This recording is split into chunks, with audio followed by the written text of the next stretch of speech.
first CPD event of 2025. I'm happy to welcome a very well-renowned expert in the field of heritage retrofit, Kit Knowles. And just a brief introduction to his background. Kit is director of Ecospheric, which is an award-winning passive design and low-energy retrofit consultancy based in the northwest of England, which he founded in 2011. And he's deeply committed to providing tried and tested solutions developed through their sustainable property development and academic research partnerships. If you want to read any more about Kit's bio, it's on the website. So over to you now, Kit. I look forward to an informative presentation. Thank you very much. Fabulous. Thank you for the intro, John. Very comprehensive there. But yeah, it's possibly worth putting in just another couple of hats that I have as well associated with. So I chair the board for the AECB, the Association for Environmentally Conscious Builders, which is the UK's sort of largest and oldest sustainability network. So if anybody's not a member, please do sign up. Loads of key benefits with those guys. But with regards to that hat, we're also got some really exciting movements coming forwards with the ACB and some of our sort of partner and sister organisations like the Passive House Trust. So also doing quite a lot of work up here in the north with various councils and local authorities.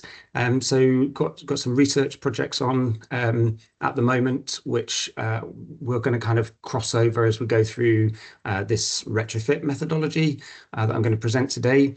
Obviously, there's too many people on the call to be taking too much in the way of questions on the way through. However, I do like quite a bit of interactivity, so I will try and leave some time towards the end so that we've got some questions that can come in and we can get a bit more specific. It is a bit of a roller coaster with me, as always, so you've got to bear in mind there's a lot to learn around sustainability and heritage. It provides some unique opportunities as well as unique challenges. So when we get going, you'll sort of see that there are a lot of tangents that we could always have delved into in a lot more detail. And this is going to be slightly higher level, really looking at it from the point of view of, what's being done, how far people are pushing it, some sort of little hints and tips, but nothing too specific. So without further ado, I'm just going to share my screen. And I'll just suggest to attendees, if you've got any particular questions for Kit, if you want to put them into the chat box, and at the end of Kit's presentation, I'll go through as many of them as possible so that Kit can respond. And if we don't have time, then I think Kit will have shared his contact details so we can put everybody in touch. Thanks a lot, Kit. No problem. Yes, thank you. So yeah, okay. So the heritage retro methodology, this is born out of a number of years of working in the industry. Just to kind of a bit of a background around the companies that I run, the Ecospheric is kind of split into two. We have an experimental developments firm.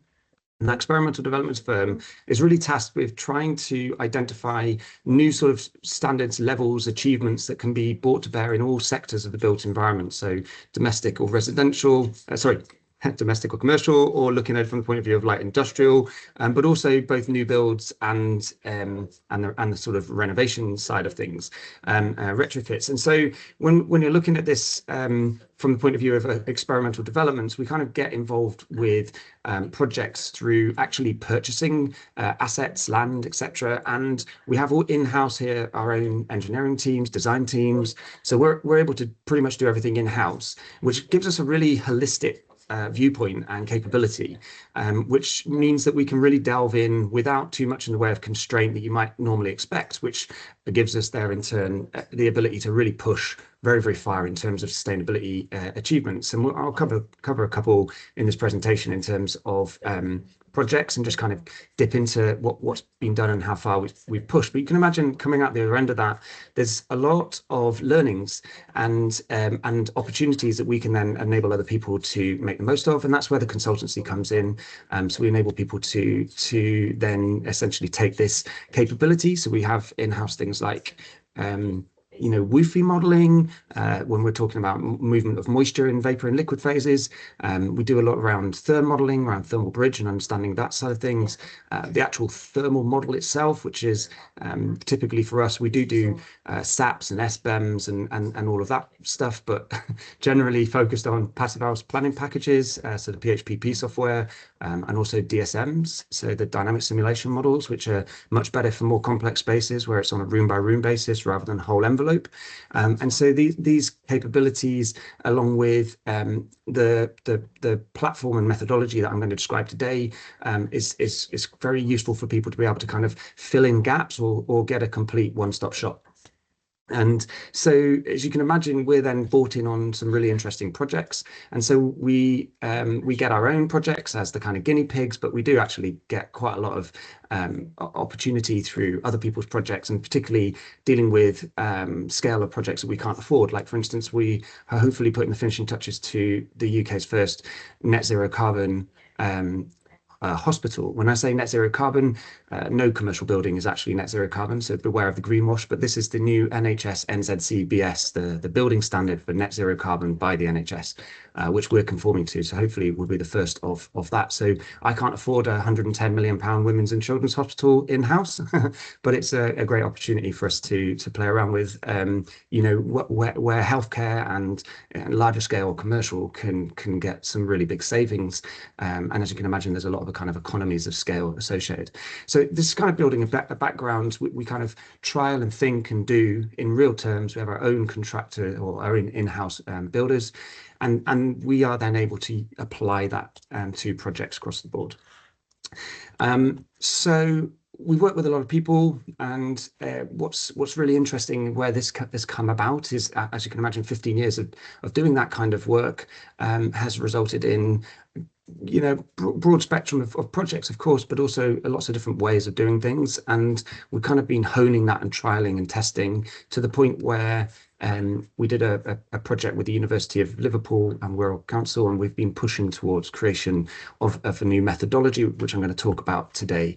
As you can see on the slide here, is a lot of different bits that are kind of wrapping around this. I didn't even mention whole life carbon, which is a key aspect, sustainability strategies, sort of the policy and research. I'm very interested at the moment, particularly for local authorities, in understanding the step-by-step sort of guide that they can take to sort of devolution of powers, in as much as there is a route where any local authority could demonstrate that they need different standards to that of the national. And I think that's a really powerful opportunity. Bioregional started this as a company, but I think it's a really powerful opportunity. You can imagine if local authorities could push further than, let's say, the NPPF and Building Regs Part L or whatever. There's a lot of potential to achieve more in that kind of manner. Okay, so this is an interesting starting point. You see the image on there. This was one of our big first developments. It was back in 2016.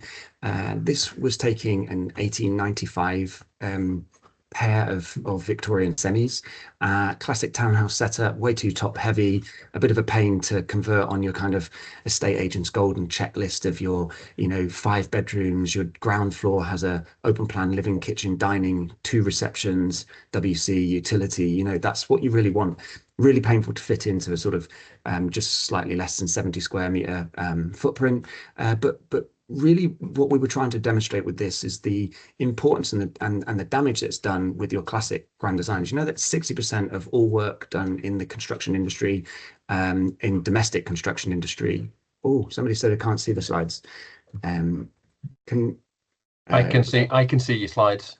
Yeah. Okay. I'll carry on then. So in terms of the domestic industry, 60% of construction relates to this banner known as modernization. And it really, you flick open your Grand Designs magazines, and you're going to see the kind of big open plan kitchen living spaces. You're going to see all of that kind of glass that comes in there, and it's quite mono in the way that people think. They buy a building and they quite often are knocking the back or the back and sides off and extending that building accordingly. Now, those kind of extensions are commonly costing, £250,000 for that kind of modernization with the new bathrooms, new kitchen, etc. And what it results to in terms of sustainability is usually a big carbon burp up front and not a great deal of any savings whatsoever from the point of view of the day-to-day operations. In fact, bigger fabric, bigger footprint means you're quite often convoluting the envelope and using more energy. So all in all, not a great thing from a sustainability point of view, but it definitely does help, you know, improve the sales value of the property. And I think that's one of the big disjoints in our industry is what do we value when we buy a property? We're not valuing things like running costs and the facilities management aspects. We're not valuing the comfort and the health and that kind of carbon related elements. And we're not even valuing bills or running costs and those things. What we're valuing is that golden estate agent's checklist and that kind of modernization, which is why we drive in this way. So the way in which I'm kind of getting to speaking around this is that this was a big project around trying to demonstrate that you don't need you can tick off everything in that estate agent's golden checklist without having to actually extend. And that's what we did with these buildings. So it's all done within the envelope.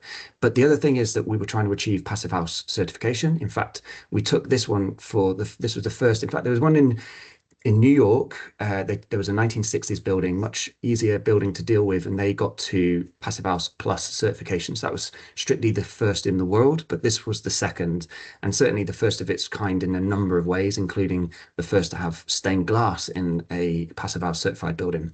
And so I think there were 7 world firsts and 1 European first associated with this project. So from looking at this, you'll see those big copper strips running down on either side, you know, little hints that this building has had work done to it from the point of view of sustainability. But in fact, this is, you know, quite an authentic feel. And so this is hopefully trying to strike that balance when you're talking about heritage retrofit in terms of what's achievable and attainable. And you can imagine coming off the back side of that, there was a lot of awards related aspects, but actually we've also been doing quite a bit with the reporting around the actual research that was being done. So again, University of Liverpool with this one, we were looking at understanding what would this building look like if we refurbished to the same performance standard but used petrochemicals, if we refurbished just to building regs, performance sort of part L with petrochemicals, and then what we did, which is also did all of that high performance standard all the way to Passive House Plus certification levels, but without any petrochemicals. And in the bulk fabric, we had some membranes and tapes and some adhesives, but without any petrochemicals in the bulk fabric and without any concrete poured. You know, so we were trying to tick off quite a lot of elements with that project. So similarly, looking at, you know, these wider projects, I know there's a lot crammed on there and we're not going to be able to go through them all, but it's just kind of giving you a taster for what's possible. So for instance, I'm talking at the moment from Lim Hall, which is a grade 2 star listed building, and we have devised a methodology of getting to a net zero carbon performance standard with this, which has been really hard fought over the last 3 years.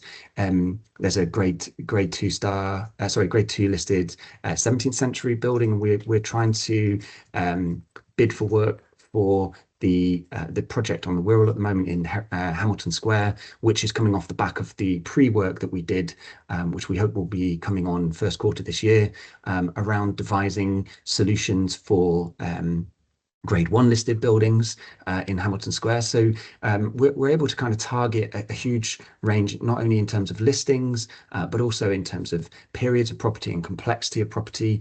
You'll see on there, we converted a church into an NFIT certified building, where there's a grade 2 listed building over on the Wirral in Birkenhead, called Central Lodge, which is getting to Passive House certification standards.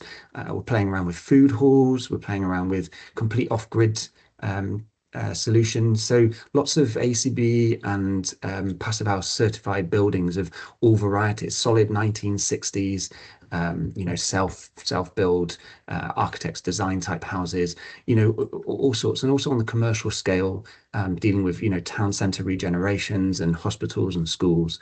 So all of these existing buildings, and also looking at it from the point of view of different degrees of style, complexity, and on all of the constraints. So there's nothing that's kind of off the table. And I think really important to understand, where we are in terms of sustainability. Just bearing in mind, you add all of these together when we talk about carbon. If you think 10, 15 years ago, we barely thought about carbon at all. We then started to get some tools and some techniques to deal with it. And we could get to the point with operational carbon that we could have a good understanding of the amount of carbon that was being used in operation. And it's only within the sort of last 5 years where it's become much more common to think about it on a whole life carbon basis.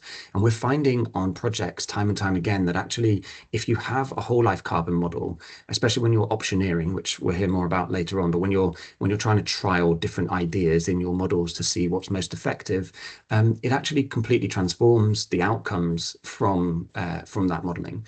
And so this whole life carbon picture can make big differences. A great example with the Countess of Chester Hospital, we actually recommended reducing the amount of insulation than was proposed. We were proposing initially off the shelf for that standard. They look at, target sort of standard passive house performance levels around sort of 0.15 U values. And reality was that we just didn't need it. With that size and footprint of building gave us an incredible form factor, and cooling was actually a much bigger issue for us, and energy demand for that building. So having the huge carbon burp associated with the insulation up front, which was looking at this point sort of 250 mils or 300 mils of rock wool type products, which again, this is all to do with fire and the Grenfell stuff.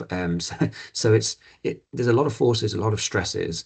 What it comes down to is actually, until you kind of factor this all in over the whole life carbon, you really don't know the best thing to advise. So anybody coming to you and saying, I'm an expert, I've been in the industry for a long period of time, you should do these things to that building, I would definitely be questioning whether or not they've properly understood it.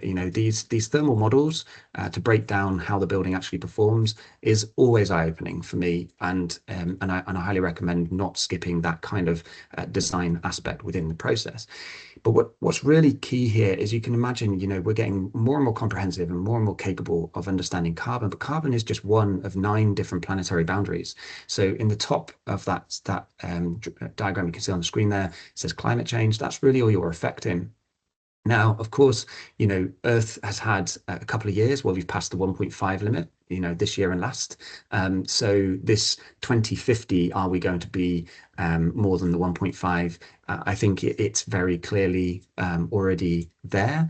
And the really scary elements are starting to look at a lot of these tipping points. You've got tipping points around seawater level rise, you've got tipping points around, and that's all to do with your sort of ice caps and the melting related elements, and also that kind of forced cooling that comes from reflective surfaces and the loss of them. We've also got some really scary, particularly around the UK, because we're actually remarkably buffered with the jet stream and the Gulf Stream and these kind of currents in both the air and atmospherically and from the sea point of view. And we've got these ocean currents that are kind of really buffering this country and many countries. But the scary thing is that these rely upon salinity differences, which are slowly changing because of the dilution in terms of fresh water coming into the sea. And these kind of, global pumps are starting to slow and maybe will eventually fail in not too long a period of time. When that happens, we talk about really complete shifts in global weather systems. And so you can see there's these kind of tipping points that are very, very scary. And if you just look around some of these elements on here, this gives you a really good idea about some of the threats that we face. And there's, out of the 9 planetary boundaries, 6 of them were already way past a kind of a sustainable limit. So I think sooner rather than later, and this is some of my current work, is trying to understand, how do we actually factor in the thinking that will kind of impact these various planetary boundaries. One of the things that I really want everybody on this call to go away with is an understanding of the potential to be greenwashed, and the language around net zero. I'm pretty sure if any of you in the construction industry, net zero language, I mean, even beyond, net zero language is used all the time. It's really, really common, but actually understanding what it is and the true net zero performance of a building and how to get there, it's far more complex than people generally give it thought to.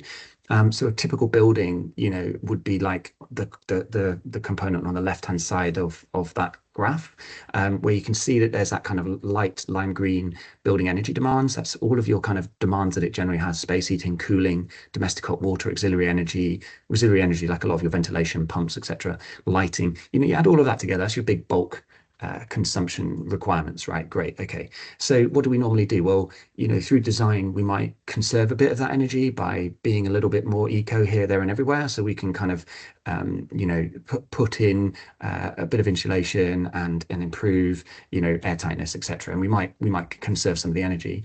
And then this huge gap between that kind of dark green conservation of energy block next to the lime green, you see above it the offsetting and green electricity tariffs, and that's the greenwash bit. So in both cases, we're not going to get into it now, but in both cases, I've got reams of scientific data to show that offsetting, which is this idea of essentially purchasing carbon reducing assets elsewhere. So it might be, tree planting or tree protection or deforestation related aspects, or whatever it might be. And you buy into those and you essentially say, well, I'm saving carbon over there, so I can spend carbon over here. And it's shown that that's really very damaging on a business as usual kind of concept. So what you're really doing is facilitating people not making any real changes to the way that they do business.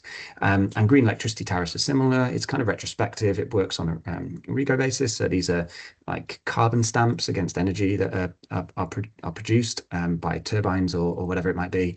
And because you're buying, you've got your octopus tariffs and you're buying the green tariff, I don't need to worry about it because it's zero carbon, but it isn't. And it isn't actually driving a great deal of increase on that aspect either. So it doesn't contribute. I mean, there is a massive increase in the amount of green electricity that's going into the UK in particular, but it is not being driven by that market force.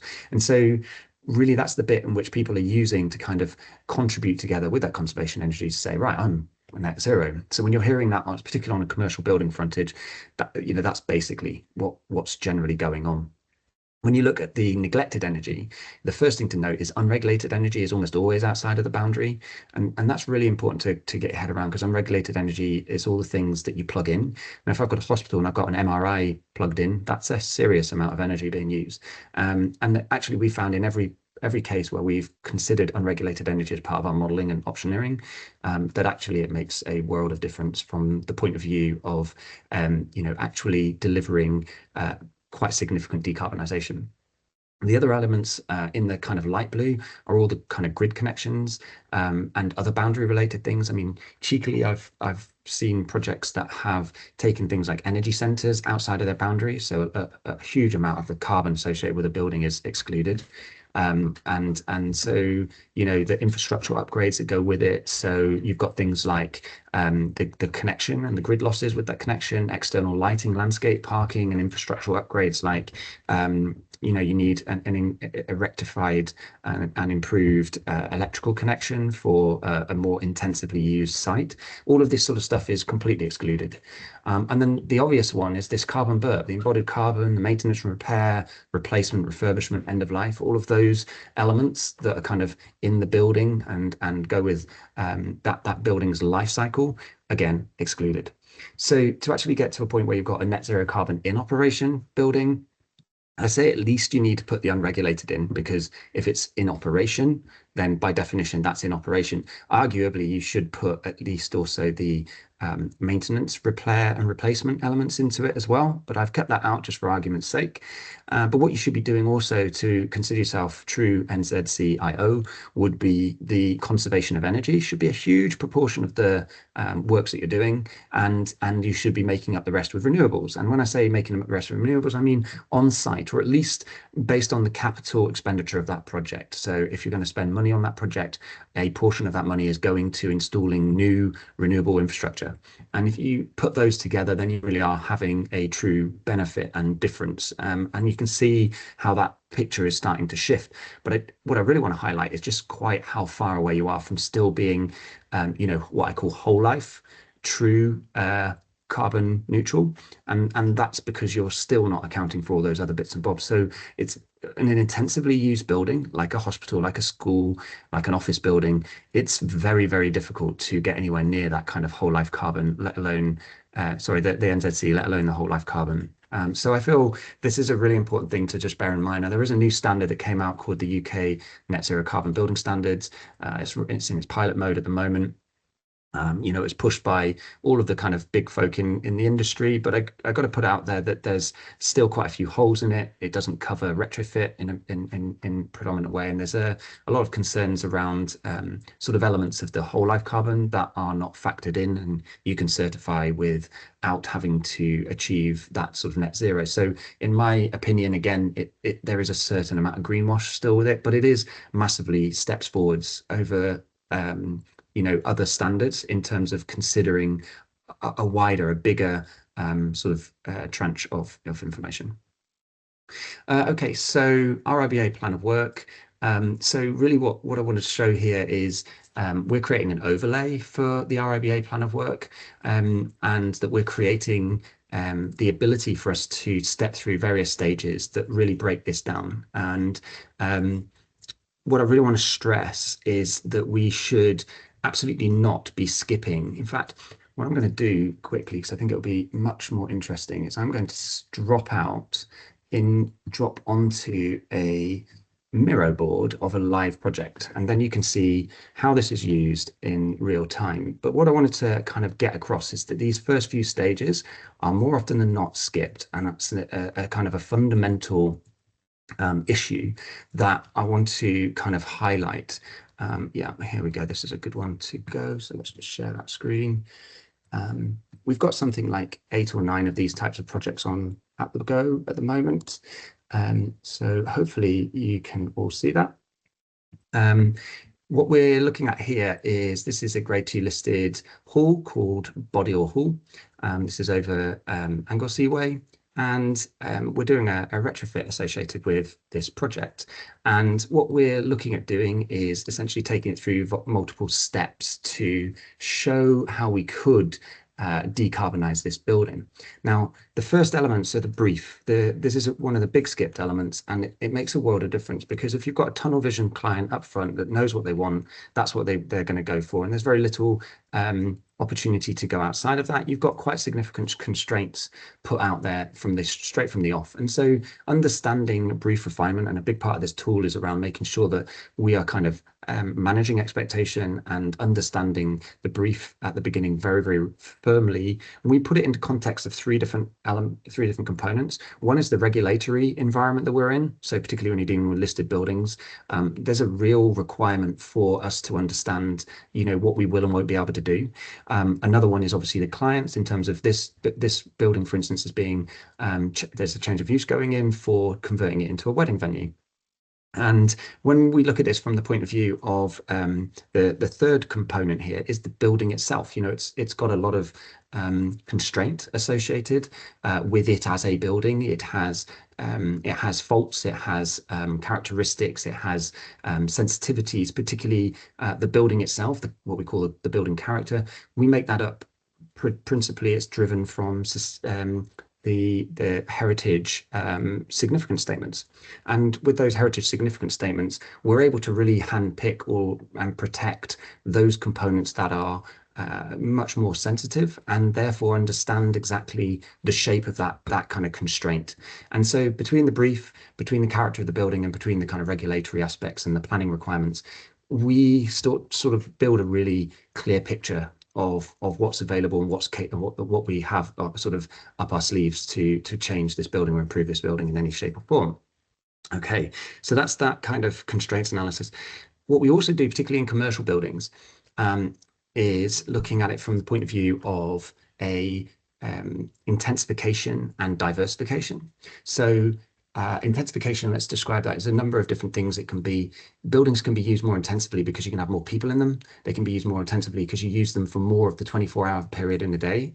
And they can be used more intensively in that you can have a building have one function at one part of the day and another function at another part of the day. So we can zone a building, and that can enable you things to kind of shift the envelope as you're designing. Because whenever you're talking about performance within a building, it's always about understanding where your thermal envelopes are. That's the critical bit, because it drives anywhere you've got a distinct temperature difference across a piece of fabric.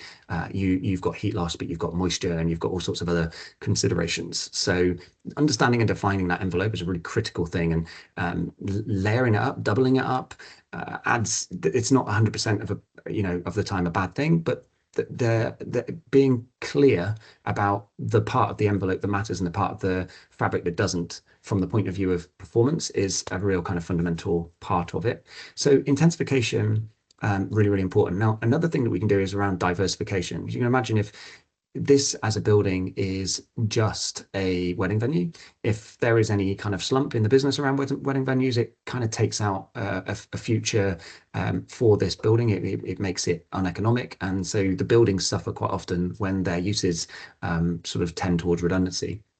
And so diversification, I mean, a great example is we've got a leisure centre from the 70s. And if you notice that leisure centres all around the country are kind of closing down.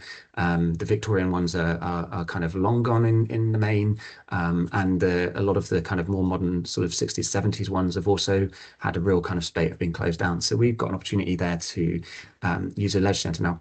Up to now, what it really is just a swimming pool.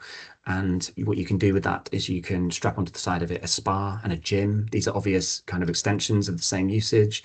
But now you can also think of it in terms of halls that can be providing sort of yogas and other bits and bobs, but also, cookery classes and kind of expanding out into that community use. And you can also take it for things like GPs and pharmacies, because people are coming and using these buildings for multiples. And once you've got a critical mass there, you've also got sort of libraries or archives. And so all of these uses can actually be held within a single space. And if you can do that, you save carbon, because there are other buildings where this would be split out that would be needed and quite often being delivered through, big carbon intensive projects like new builds. And so this is a kind of idea around intensification. So you diversify, you intensify, and then you've got a building that you can kind of claim is significantly more sustainable. So the next thing we're doing is feasibility and ideation.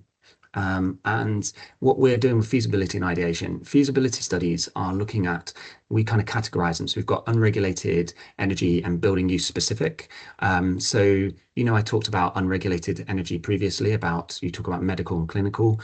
There was all sorts of things that we could reduce carbon on, things like bronchodilators. They're very, very carbon intensive.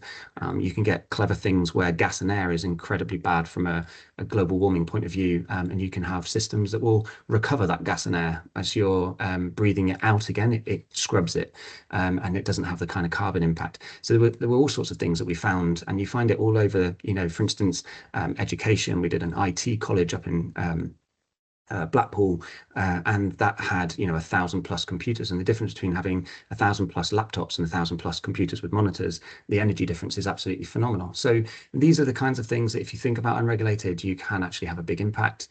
We look at structural and material related aspects, so foundation optimizations, material minimization, material alternatives, superstructural optimization. There's all sorts of modern methods of construction. And mechanical, electrical, plumbing. So you can imagine the MEP, there's all sorts of things that you can drive.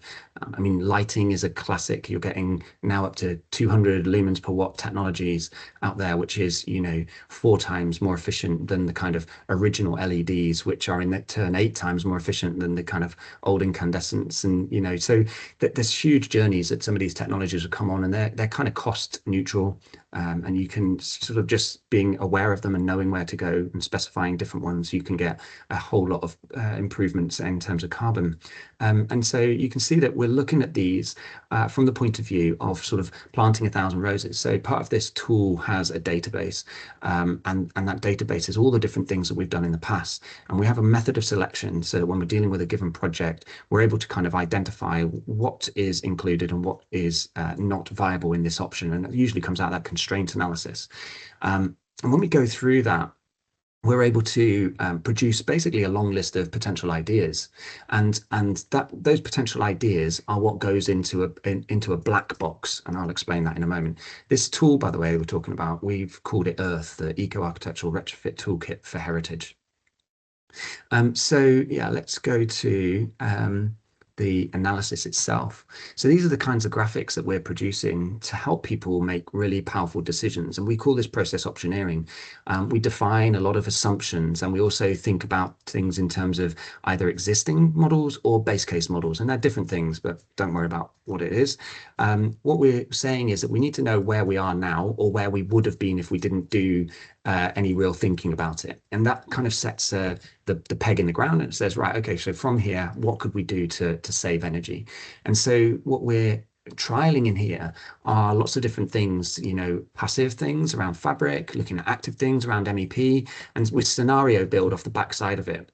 And all of this comes out of this black box of modeling, and you might want more or less on this model. So we talked about Passive House Planning Package. This is a well-respected modeling engine. And it usually provides or produces the outcomes of having less than 10% performance gap, which is rather impressive. And it's sort of the best of the verified standards and approaches Passive House for performance. From the point of view of DSMs, dynamic simulation models, these are actually more accurate in a sense because they're using the whole model on the basis of room by room. So Passive House treats the whole building as a kind of a giant envelope, almost like a big box, hollow in the inside. Whereas there's a lot of interactions. You can have some buildings where you've got spaces that are high up on a particular part of the aspect of the building, and you get a lot more solar gains and also stratification. So they have more overheating, and then you've got these kind of cold, dark spaces. And in PHPP, those are much more averaged. And whereas in the DSM, you get that kind of granularity and clarity. And so when you're designing for space heating and cooling and ventilation related aspects, it can be much more viable and useful, particularly in these more complex projects.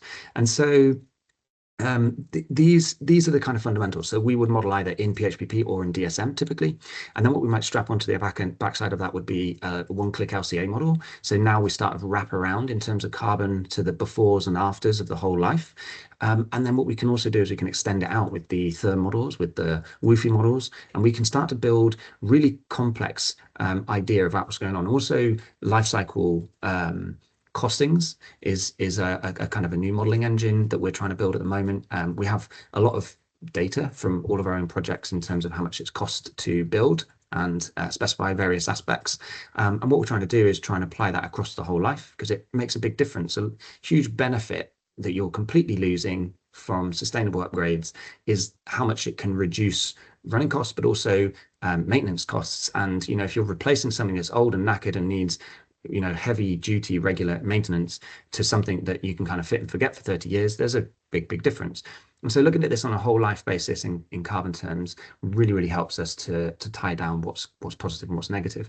So just running through this graph that you can see here. The other component at the front here is sensitivity studies. And these sensitivity studies are looking at things like future climates.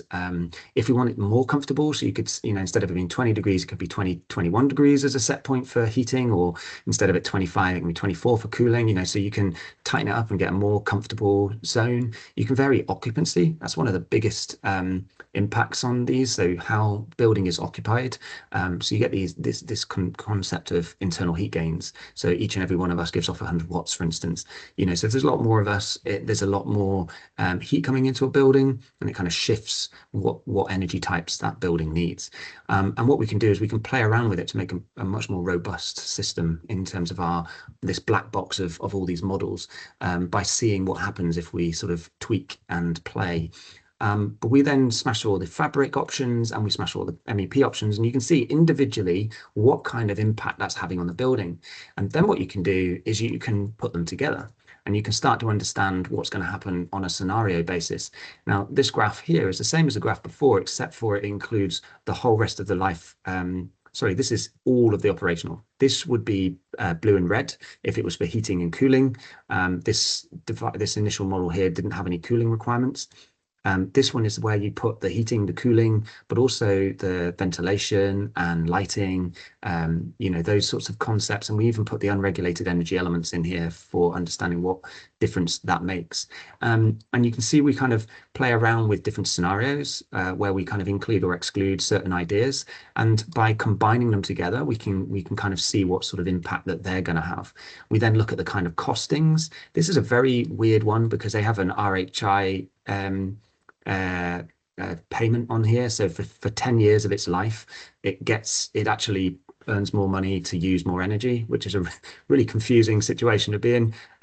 But it's still remarkable how much money it saves over time. So this graph here is a net annual energy cost, whereas this one here is the annual cost over 25 years. And so you get a much better idea over the 25 years, kind of how much of a saving it's going to get. So we're kind of basically concluding that you should install a heat pump after 10 years, which means that the heating system that it needs now, it's keeping its biomass, but it's having a heating system that sits in there that can deliver for the heat pump when it's needed. So you run out the financial benefits of the biomass, and then as soon as that runs out, you basically swap the biomass for a heat pump, and you can use the same heat distribution network. So that was what came out of that piece of work. But it's a very powerful methodology. As you can see, it's providing in-depth knowledge around how you can generate extra energy. This is a really quite fantastic option. Some of these are slates that we're using. We're actually on Lim Hall.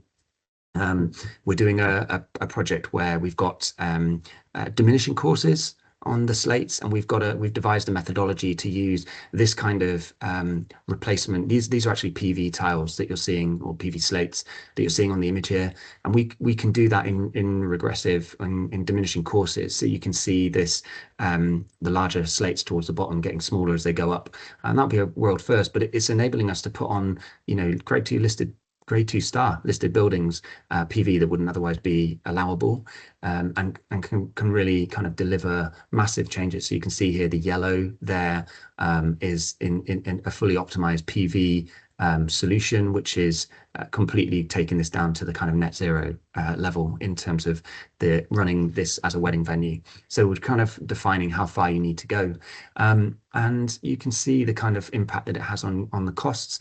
And what's very interesting here as well is looking at the claims. So we compare this against industry standards like LETI, AECB, Enefit, whatever it might be. And so this is a really good methodology of getting planning, because planning needs that kind of evidence to be supported. So I'm going to wrap it up there for any questions that might come through, but it's hopefully a little bit of a taster as to how we're using optioneering to drive really powerfully a decision-making tool for driving carbon down in huge ways. We're getting 60, 70, 80, 90% reductions, just on passive measures, let alone with the active ones set out there.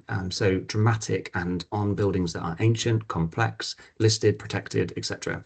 I think, John, do you want to open up the questions? Yeah, thank you very much, Kit. That was really, really informative. It reminds me of Pecha Kucha presentations at the university when students have got, say, 10 minutes to provide a lot of information. So that was really, really informative. Thank you very much. Could I open up the floor to anyone who has any questions for Kit? Apologies, that was a little bit of technical issues at the beginning with seeing the presentation, but I believe Tiffany's shared the presentation now.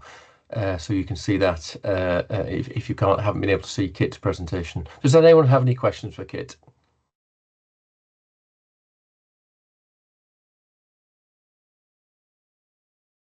Just opening up the chat. So there's nothing in there at the moment. I mean, is there anything, John, that you think you'd like a little delve into in terms of? I mean, how much time have we got left? We've got. I think we've got another 15 minutes left. Okay, great.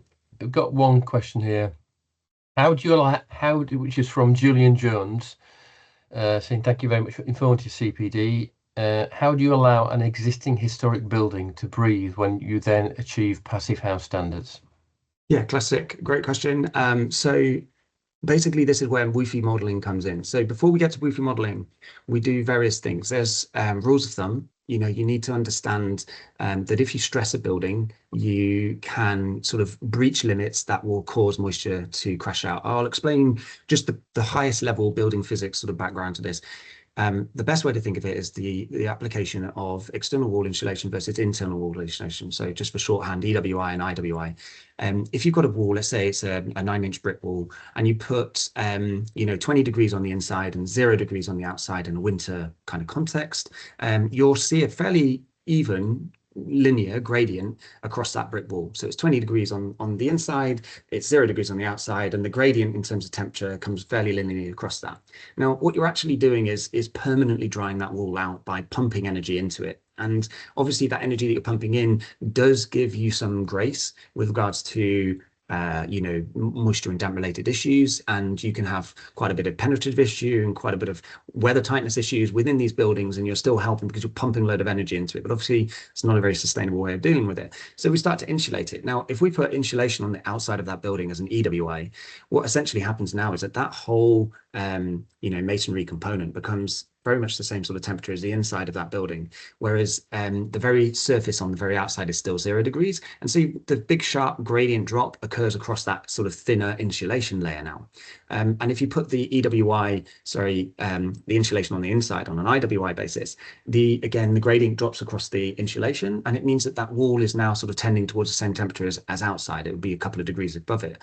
And so you can imagine if your wall is very, very cold, you're more exposed and more at risk from the point of view of moisture and damp related issues. And so this is very clearly, very simply highlighting the fact that EWI is a much more flexible approach in terms of, or relaxed approach in terms of not needing to worry anywhere near the same way than if you're using IWI in terms of moisture in a building. So if you are doing EWI, there's very little that you need to worry too much around in terms of breathabilities and in terms of performance. Now, I'm taking that with a pinch of salt. There's always specific situations that you need to know information about, but broadly speaking, much more relaxed about EWI. When we're talking IWI, there are lots of industry sort of standards out there, and I wouldn't necessarily say I agree with them all.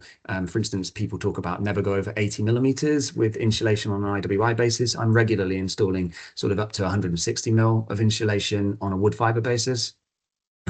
We're using all sorts of insulants on the inside as well. But the critical thing is then it becomes sort of specific. And so I would work up to the sort of standard industry expectations. If I was just going to take good steps, I'd just pick the right type of insulants, I'd apply them in the right way, I'd have the right type of finishes on them, and I wouldn't have non-breathable layers. Typically it's about the gradients. People are very concerned about vapor diffusivities and the gradients of the vapor diffusivities. You try very hard not to have a trough, because otherwise moisture tries to tend in the middle. In terms of your vapor diffusivities, you want them peak the other way around, or a gradient to the outside, or even to the inside. It's not actually that bad, and that's really interesting in its own right, because there's a kind of an industry standard about having 10 times more open on the outside than the inside, and that's just a bad idea, because quite often people are therefore making the inside quite vapor tight to make that 10 times gradient. And so what's much more important is that the whole gradient is the whole thing is much more breathable. That's generally a more important aspect, but you've got to put this into context of vapor control, because on the inside of a building you've got a kind of a warm, moist air. And if you've ever got 2-litre bottles of air and you put one in the fridge and you keep the other one out in ambient temperature, you'll see that the one in the fridge kind of clouds up, and that's because you've lost the capability for that air to hold moisture, and so the relative humidity shoots up in that bottle, even though there are kind of equal conditions when they were in their making. And so this is kind of typical in a normal building. You might have like 9.6 degrees is the kind of common threshold at 60% relative humidity, 20 degrees. That's the threshold at which, if you have a surface anywhere at that temperature, you've got risk of condensation forming. And so the way in which we do this, stage 1, you go EWI, you don't need to worry so much. Stage 2, you would apply on IWI within the kind of restrictions of kind of common language, so it's breathable materials, focusing on these kind of gradients, and kind of creating a solution that isn't too high performance. But then if you're trying to achieve passive house, you're going to probably go beyond that. And that's the point at which you then introduce 2 new tools. One is therm. So you need to make sure that you've got no thermal bridging, because as soon as you get any, if it's a very uniform setup, that's all well and good. But if you've got sort of a steel or something that cuts across it, then you can get weaker points, and that's where it tends to cause a lot of those issues. So we design quite carefully around minimizing those size, the thermal bridges. And finally, if it's really complex, we'll do woofy. And what we'll do with that is we'll do like cast and cut tests on the outside of the building to understand the kind of porosities of the masonry units that we're dealing with.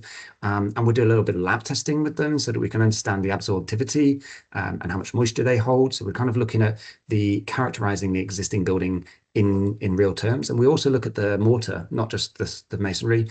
It's quite quick, it's quite easy, it's not particularly expensive.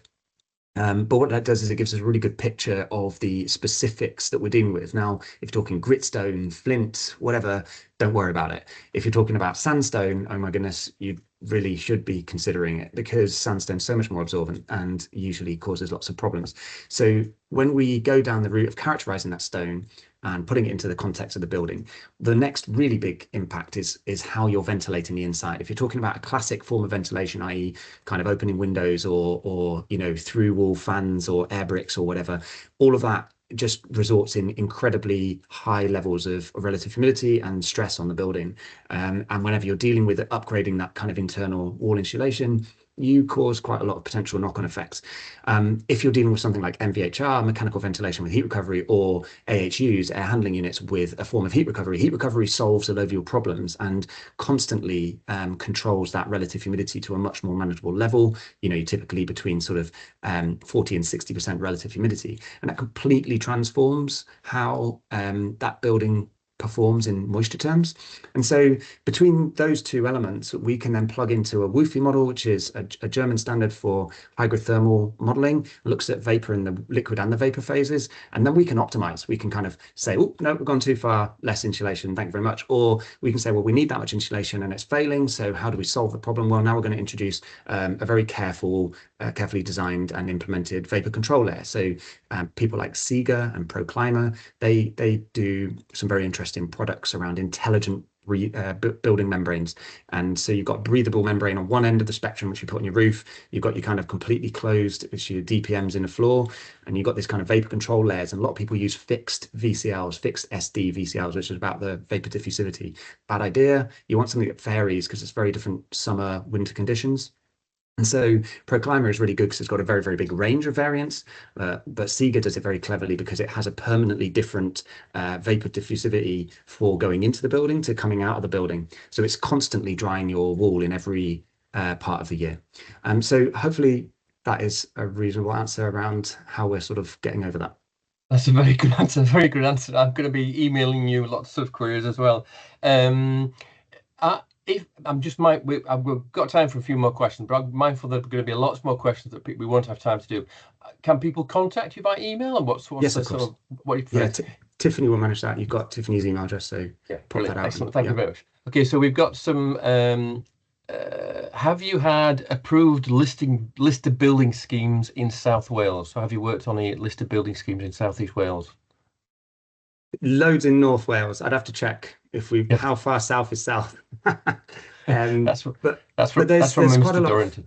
Yeah, okay. There's quite a lot of driving force around it in Wales now at the moment. I mean, I don't know if you've seen even in the building regs, they're allowing for ACB standards. Has actually been written into that in Wales, which is the first anywhere. So you've got a huge legislative pressure. I would suggest, as with any project, the way in which we approach it is we go through that the optioneering that we just described there, so that we can really clearly, scientifically define where we came from, where we're going to, and just how much of a difference it's going to make. And all of that then gets backed up with a sustainability statement. And one of the sections in the sustainability statement is taking not just the national NPPF, but local legislation, and essentially pulling out all the sustainability policies and putting against each of those.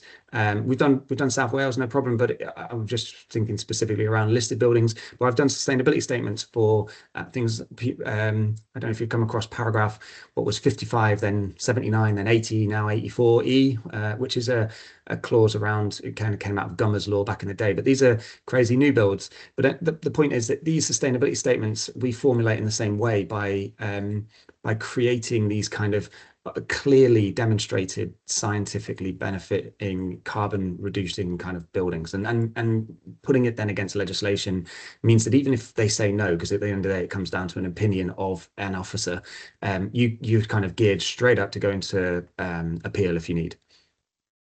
Brilliant. Thank you very much. Has the WUFI modelling been validated against any performance in use to confirm its performance, its predictive value? I mean, for starters, the WUFI model, as it was produced in Germany, you've come across Daphne and Delphin, and there's quite a few others as well that are looking at hydrothermal modeling. But WUFI was did two things more than any other. One, it's got an incredibly large database of materials, which makes life really, really easy for us in terms of, well, costs a lot less for people in terms of trying to get kind of close approximations. But the other thing they did is when they formulated in the first place, they did it all against live trials. So they were measuring and tweaking the model on the basis of what was actually happening with sort of specific lab controlled environments. So you could get this, good idea as that it was actually going to behave like in real life. I mean, that said, I can never get over how much of a black art moisture is. And in my experience, you can model the hell out of something, and you still can't take an occupant out of a building and occupants do crazy things, or that something's been missed in terms of a particular moisture stress in a particular part of the building, such as a leak or an incredible one of the most commonly missed ones is that part of a building is very, very wet before we even started. And then where you're starting, it's actually incredible. If you change the initial starting moisture point, your trajectory for moisture can completely change. So understanding, that's part of why we do that lab analysis. One of the tests we do is understand how wet it is now, so that we know where we're kicking off from, how wet it is now and what future conditions will it be in, and therefore kind of we can predict 10 or 15 years into the future. And what you're generally doing is you're expecting it to kind of go wet in the winter, dry in the summer, wet in the winter, dry in the summer, not in all conditions, but in the main. And it basically gets drier and drier and drier. Great. If it gets kind of stays the same, bit dodgy. And if it gets wetter and wetter and wetter, you're going to hit a threshold. It's all going to get sick building syndrome. That would be not very nice. Thank you very much. So that's what it's all about. You can fit a lot of words in a short space of time. It's very good. I got two more questions. Can you install double glazed windows in listed buildings, as English heritage tend not to like this in his experience? And this is from Paul Savoy. Yeah, it comes down to your local officer. There are examples of double glazing going into listed buildings all over the country. I think some of the first were going in London. I would say that the solution, in fact, 2 seconds.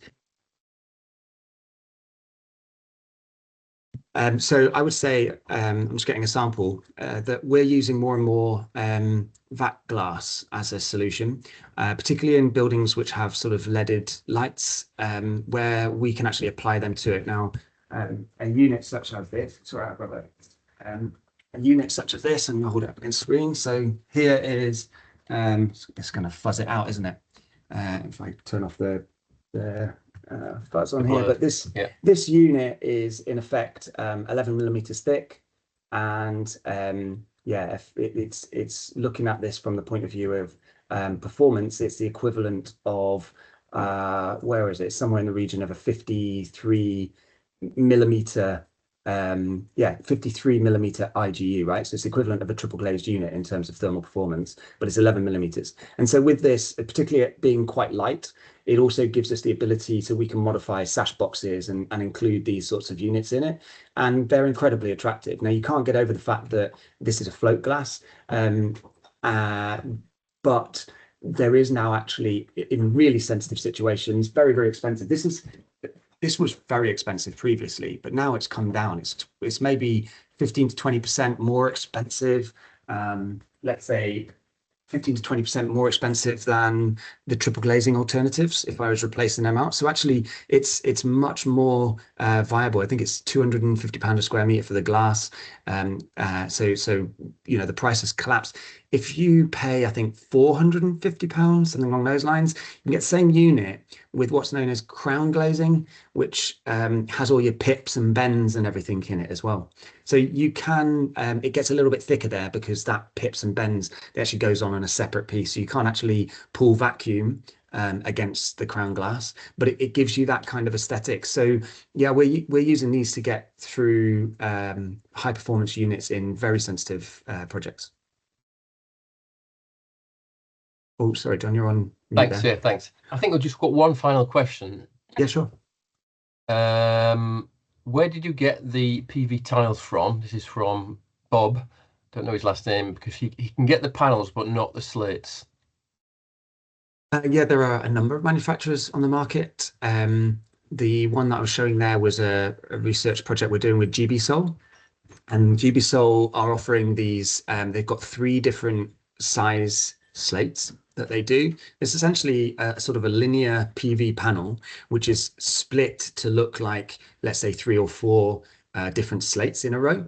And so you can actually size 3 different sizes, and therefore you can get this kind of diminishing courses from that. And you get, they're matte. That's the big difference nowadays, is that the actual slate finish is a matte finish, and it gives you the kind of anti-reflectivity. So it really does look like slate from any kind of distance. And, you know, mounted on the roof, you really don't notice. So I guess the biggest impact is on buildings that still have a lot of undulation in the roof. You know, so if you've got kind of Tudor or timber frame type buildings, I'd still highly recommend not going down that route. But it's certainly, if you've got a fairly flat facade to a roof, you're well in on it. Yeah, it's a good idea.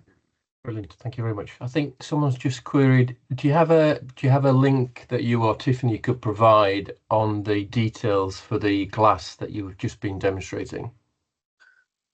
That's called passive glass, without the E, passive. Yes, I'm sure Tiffany can. Tiffany, Yeah, I'll put the link on. she'll put the link on. Fabulous. Great. Well, we're bang on at 5:30. So thank quite a lot of the people are saying thank you very much now. Thank you. Wow, appreciate your comprehensive knowledge and approach to this extensive subject. Someone's actually just provided a link to Tiffany. Thanks very much, Tiffany. Thank you. So on behalf of the Wales region for CABE, I would like to thank you very much, Kate. That's been really informative. And I'm going to be in touch with you on a couple of things. I've got a research project which is looking at using IWI at the moment, and there are major issues. So thanks very much. And thanks for the Wales no region. worries, John. Thank you very much for having me on. And I know it's super whistle stop as it stands with what I was doing then, but it's so big. I'm just trying to express, you know, how far these sorts of things can be taken, and there's no real limits, and it's kind of in that scope nowadays. So I don't want anybody to kind of come off being fooled by greenwash, and I don't want anybody to be coming off also thinking that I've got this building, it can't possibly be made more carbon friendly. That's just not the truth anymore. There's just so many options out there. There's lots of solutions. Brilliant, excellent. I'll be in touch. Thanks very much, Kit. No worries. Thank you all. Thank you. Thank you, Kit. Cheers. Have a good evening. Bye-bye. Bye. All the very best.